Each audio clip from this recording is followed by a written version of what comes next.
Shalom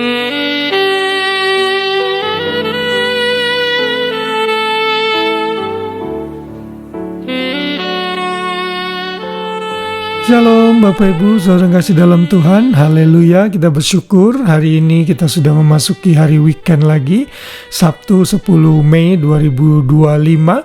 Mungkin saudara akan mempersiapkan persiapan untuk merayakan Mother's Day hari ini, dan yang akan dirayakan besok di Australia tanggal 11 Mei.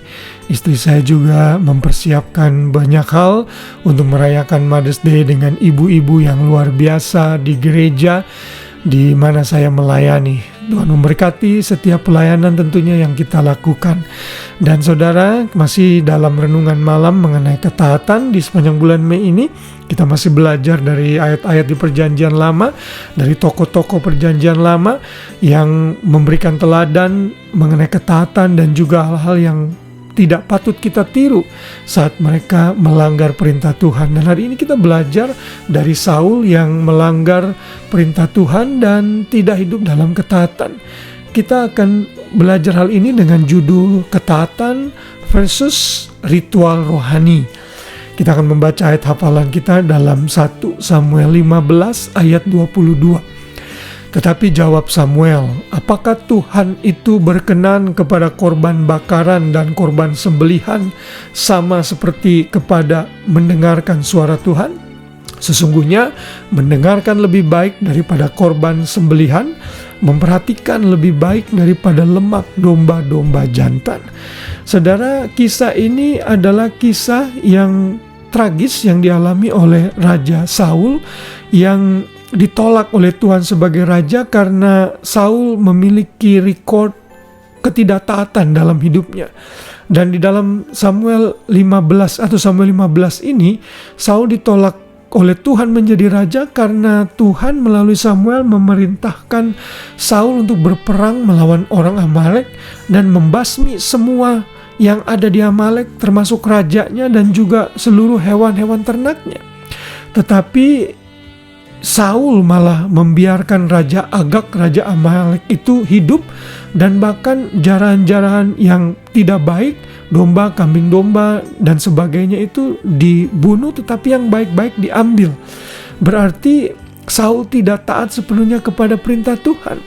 Karena itulah Samuel datang dan menghardik, merebuke Saul. Di ayat 11, firman Tuhan datang kepada Samuel. Tuhan berkata, aku menyesal karena aku telah menjadikan Saul raja, sebab ia telah berbalik daripadaku dan tidak melaksanakan firmanku.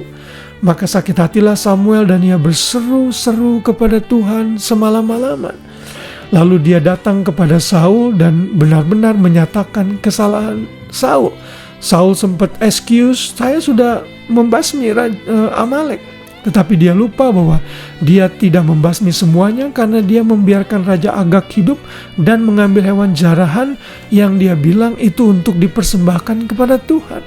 Samuel marah dan Samuel bilang dalam ayat yang 22 tadi yang kita sudah baca, Tuhan itu lebih berkenan kepada ketaatan terhadap suara Tuhan dan hidup dalam perintah Tuhan daripada persembahan korban atau ritual-ritual rohani daripada ketaatan. Samuel benar-benar marah dan akhirnya Samuel juga berkata di dalam ayat 26, tetapi jawab Samuel kepada Saul, aku tidak akan kembali bersama-sama dengan engkau sebab engkau telah menolak firman Tuhan, sebab itu Tuhan telah menolak engkau sebagai raja atas Israel.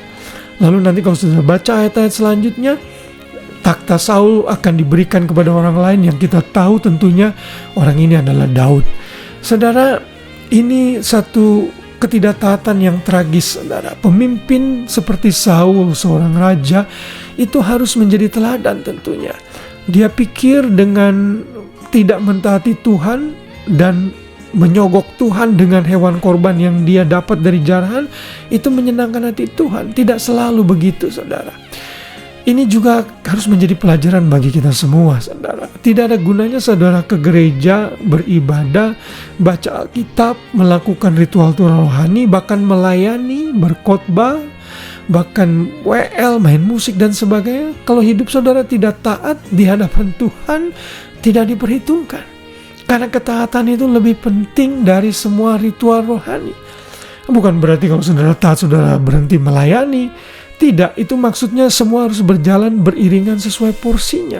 Tapi ya porsi utama yang Tuhan kehendaki dalam hidup kita adalah hidup memelihara perintah Tuhan dan hidup dalam ketaatan.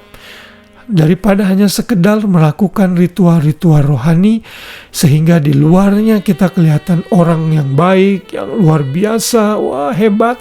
Tetapi di hadapan Tuhan kita nol besar, sama seperti Saul. Karena itu hari ini mari kita sadar kalau kita melakukan hal ini. Mari sama-sama kita koreksi diri sehingga firman Tuhan itu jadi satu prioritas utama yang harus kita lakukan, di samping hanya ritual-ritual rohani yang hanya terlihat baik di luar saja.